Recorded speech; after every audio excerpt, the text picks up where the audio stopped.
Ration धान्य वितरण व्यवस्थेमध्ये सुरळीतपणा यावा, वितरण व्यवस्थेमधील भ्रष्टाचार आणि गैरप्रकार रोखला जावा, अशा दुहेरी उद्देशानं रेशन धान्य दुकानदारांना शासनानं नवीन ई-पॉस प्रणाली दिली.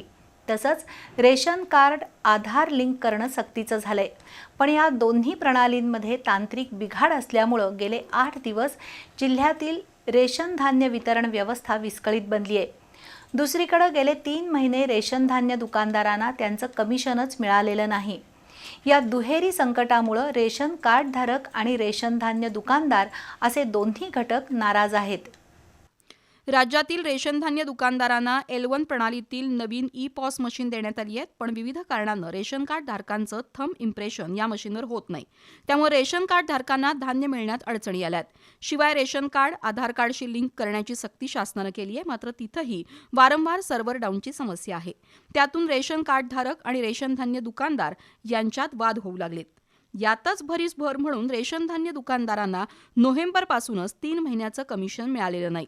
या समस्येबाबत रेशन धान्य दुकानदार संघटनेचे अध्यक्ष रवींद्र मोरे यांच्या शिष्टमंडळानं जिल्हा पुरवठा अधिकारी मोहिनी चव्हाण यांची भेट घेतली.